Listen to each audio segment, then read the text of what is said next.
দর্শক, ইন্টারনেটের যুগে অনলাইন জুয়া এখন এক ভয়াবহ সামাজিক ব্যাধি। আর এই জুয়ার অর্থ লেনদেনকে যারা সহজ করে তুলছিল, সেই চক্রের মূলে আঘাত হেনেছে বাংলাদেশের আইনশৃঙ্খলা রক্ষাকারী বাহিনী। কি বলছি বুঝতে পারছেন না তো?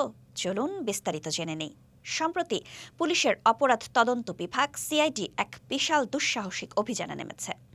তারা ১,০০০-এরও বেশি মোবাইল ফাইন্যান্সিয়াল সার্ভিস এজেন্টকে শনাক্ত করেছে, যারা অনলাইন জুয়ার লেনদেনের সাথে সরাসরি জড়িত।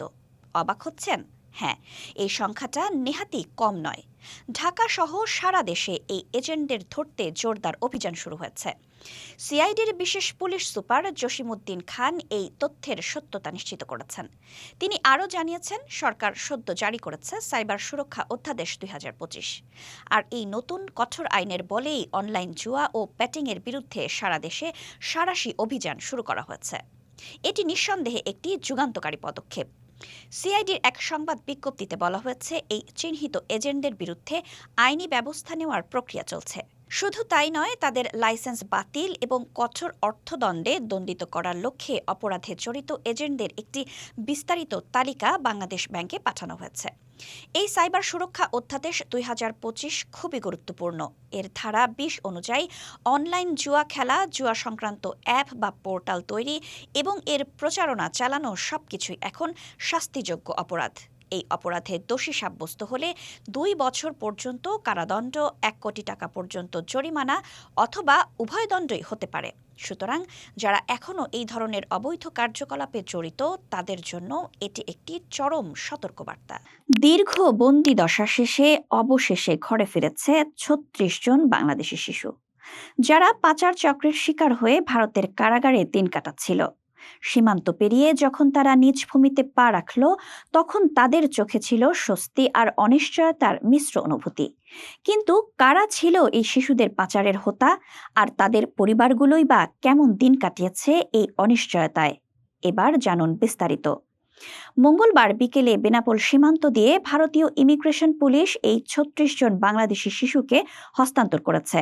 ১০ থেকে ১৮ বছর বয়সী এই শিশুরা দেশের বিভিন্ন সীমান্ত পথে অবৈধভাবে ভারতে প্রবেশ করেছিল এবং সেখানে ভারতীয় পুলিশের হাতে আটক হয়। এরপরই শুরু হয় তাদের দীর্ঘ কারাভোগের জীবন।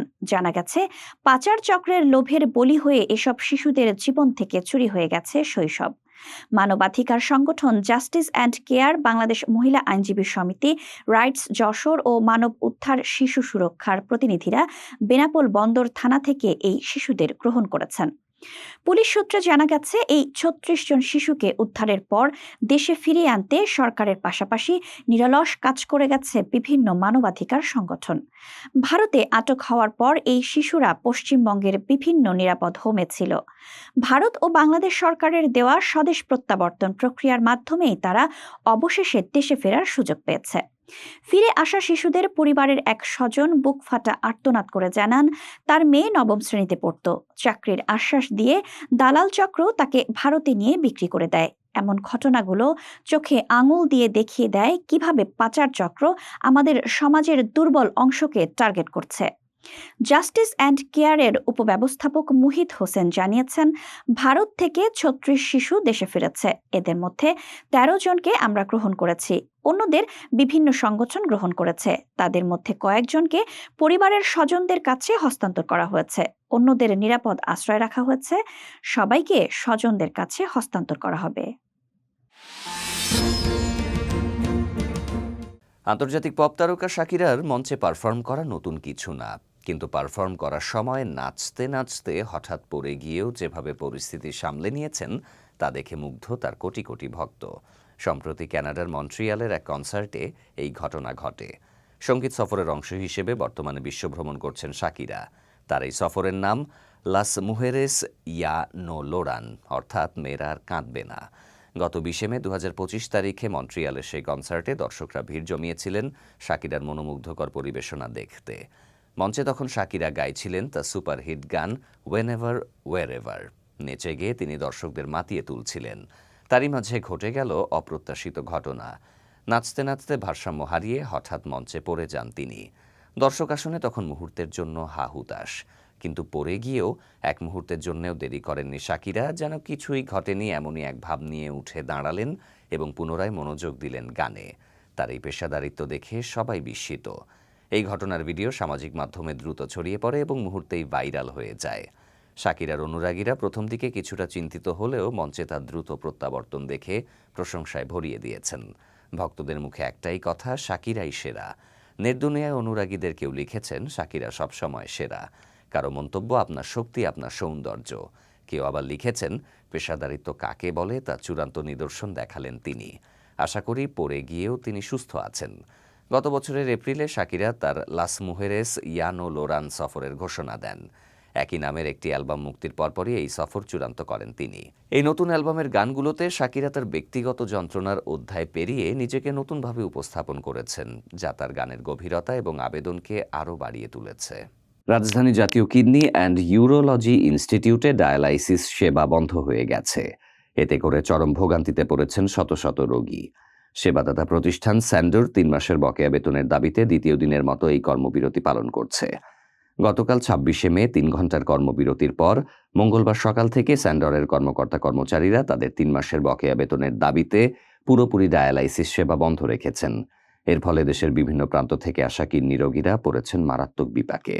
ঘটনাস্থলে গিয়ে দেখা যায়, সেবা পেতে অনেক রোগী ৬ ঘন্টা ধরে অপেক্ষা করছেন, কেউ কেউ অসুস্থ হয়ে পড়ছেন।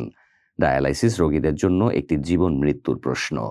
নিয়মিত ডায়ালাইসিস না হলে তাদের শারীরিক অবস্থার দ্রুত অবনতি ঘটে, যা অনেক সময় প্রাণঘাতীও হতে পারে। তাই দ্রুত ডায়ালাইসিসের সেবা চালু করার জোর দাবি জানাচ্ছেন রোগীরা। এ বিষয়ে স্যান্ডরের ম্যানেজার নিয়াজ খান বলেছেন, বাড়ি ভাড়া সহ সংসার চালাতে হিমশিম খাচ্ছেন তারা। তাদের বকেয়া বেতন দ্রুত পরিশোধ করা হলে কর্মবিরতি প্রত্যাহার করবেন। কর্মচারীরা বলছেন, একদিকে তাদের পরিবার চলছে না, অন্যদিকে রোগীদের কষ্ট দেখে তারাও ব্যথিত। কিন্তু নিরুপায় হয়েই তারা এই আন্দোলনে নামতে বাধ্য হয়েছেন। বাংলাদেশ ব্যাংক বাজারে আনছে নতুন ডিজাইনের টাকার নোট। এই নোটগুলো দেশের গুরুত্বপূর্ণ ঐতিহাসিক, প্রাকৃতিক ও সাংস্কৃতিক প্রতীকগুলোকে বিশেষভাবে ফুটিয়ে তুলেছে। এবং হ্যাঁ, সব নোটেই থাকছে নতুন গভর্নর আহসান এইচ মনসুরের স্বাক্ষর।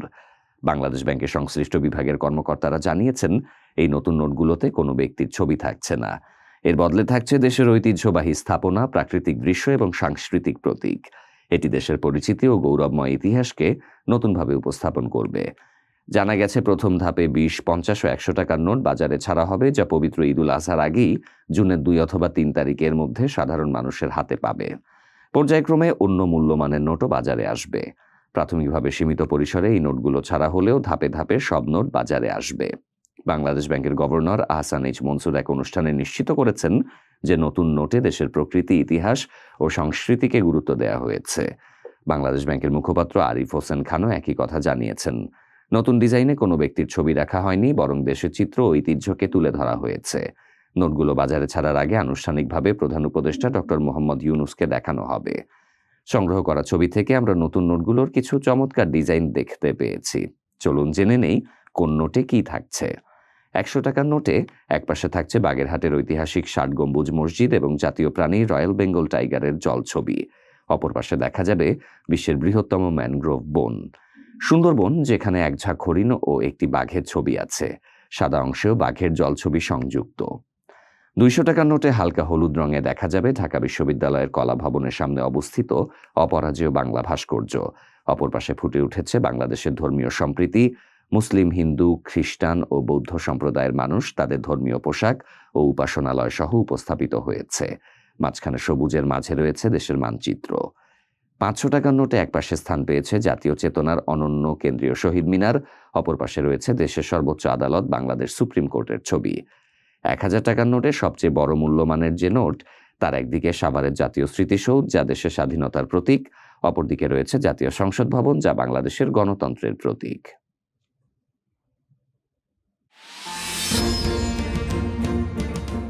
ব্রাজিলের চিকিৎসা বিজ্ঞানে এক বিপ্লব ঘটেছে। গুরুতর পোড়া রোগের চিকিৎসায় ব্যবহার করা হচ্ছে তেলাপিয়া মাছের চামড়া। এই ব্যতিক্রমধর্মী চিকিৎসা পদ্ধতি শুধু ব্যথা কমায় না, বরং ক্ষত দ্রুত সারাতে সাহায্য করে এবং চিকিৎসার খরচ অনেকটাই কমিয়ে দেয়। তেলাপিয়া মাছের চামড়া প্রাকৃতিক কোলাজেন ও আর্দ্রতায় পরিপূর্ণ, যা ক্ষতস্থানে একটি সুরক্ষিত স্তর তৈরি করে। প্রচলিত ব্যান্ডেজের মতো একে বারবার বদলানোর প্রয়োজন হয় না, ফলে রোগীর কষ্টও অনেক কমে যায়। সবচেয়ে চমকপ্রদ বিষয় হলো এই পদ্ধতিতে মাছ ধরার শিল্প থেকে উৎপন্ন বর্জ্য পুনর্ব্যবহার করা হচ্ছে, যা একে একটি পরিবেশ বান্ধব ও সাশ্রয়ী সমাধান হিসেবে পরিণত করেছে। এখন পর্যন্ত 50 জনের বেশি রোগী সফলভাবে এই চিকিৎসা গ্রহণ করেছেন এবং প্রতিক্রিয়া অত্যন্ত ইতিবাচক। এই উদ্ভাবন সত্যিই চিকিৎসা জগতে এক যুগান্তকারী পদক্ষেপ। মনে রাখতে হবে, আমরা এখানে ভুয়া মুক্তিযোদ্ধা বা ভুয়া জুলাই অভ্যুত্থানের সৈনিক শাস্তা আসিনি। আমরা রক্তে দিয়েছি, রক্তের বদলা নিতে এসেছি।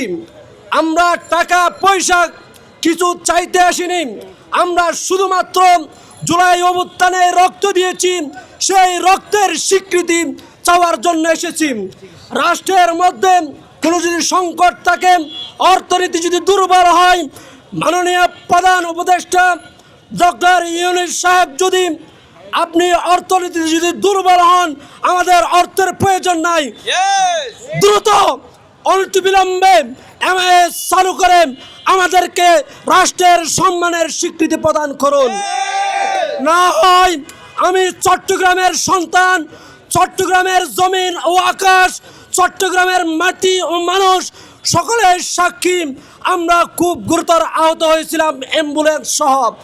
সুতরাং টাল বাহানা করেন, এমএস বন্ধ করেন, আমাদের স্বীকৃতিতে বাধা প্রদান করবেন, তা কখনো সম্ভব হবে না।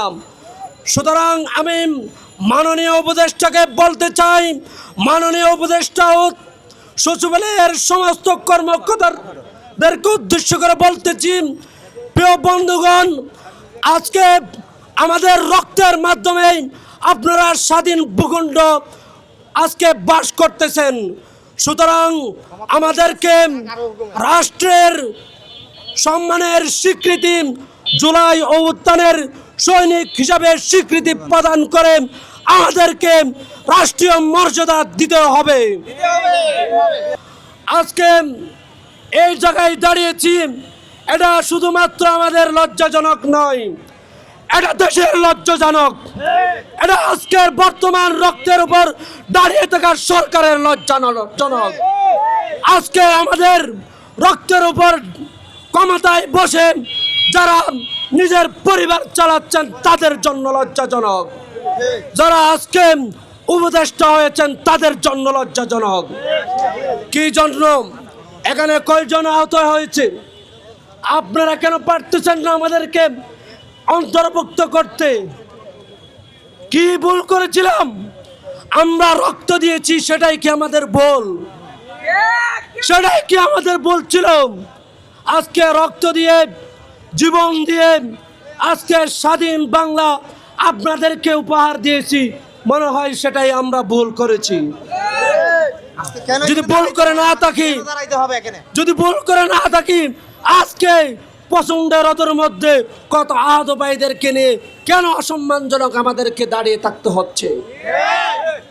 আমরা তো অর্থ চাই নাই, আমরা আমাদের রোগী ভাইদেরকে যারা এখনো চিকিৎসালয়ে চিকিৎসা নিতেছে কিন্তু সুবিধা পাচ্ছে না, তাদের সুবিধার জন্য এসেছি। এখনো দেশের জন্য জীবন দিয়েছে, দেশের জন্য রক্ত দিয়েছে, কিন্তু এখনো পর্যন্ত সেই আহত ভাইয়েরা সুচিকিৎসা পাচ্ছে না। সুতরাং আমাদের সকল আহত ভাইদের ন্যায্য অধিকার ফিরিয়ে নেওয়ার জন্য আমরা এখানে একত্রিত হয়েছি। এখানে কোনো কারো প্রমোশন বা ডিমোশন করার জন্য এসেনি। দর্শক, বাংলাদেশের রাজনীতিতে আবারও এক চাঞ্চল্যকর ঘটনা। একজন সাবেক মন্ত্রী, যিনি একসময় দেশের গুরুত্বপূর্ণ ভূমি মন্ত্রণালয়ের দায়িত্বে ছিলেন, তাকেই কিনা নিজ স্ত্রীর সঙ্গে জনতার হাতে অবরুদ্ধ হতে হলো। কেন এমন ঘটনা ঘটল? এর পেছনের কারণই বা কি? জানতে হলে আমাদের সঙ্গেই থাকুন। ঘটনাটি ঘটেছে গতকাল মঙ্গলবার বিকেলে শেরপুর সদর সাব রেজিস্ট্রি অফিসে। সাবেক ভূমিমন্ত্রী এবং জামালপুর ৫ আসনের সাবেক সংসদ সদস্য আওয়ামী লীগ নেতা রেজাউল করিম হীরা তার স্ত্রীকে নিয়ে একটি জমির দলিল সম্পাদন করতে গিয়েছিলেন। কিন্তু তাদের আগমনের খবর ছড়িয়ে পড়ার সাথে সাথেই সাব রেজিস্ট্রি অফিসে এক অপ্রত্যাশিত দৃশ্যের অবতারণা হয়।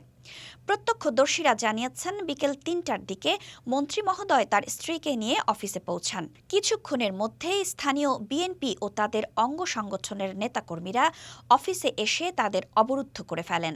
শুধু তাই নয়, তারা নানা ধরনের স্লোগান দিতে শুরু করেন, যার ফলে পুরো সাব রেজিস্ট্রি অফিসে তীব্র উত্তেজনা ছড়িয়ে পড়ে।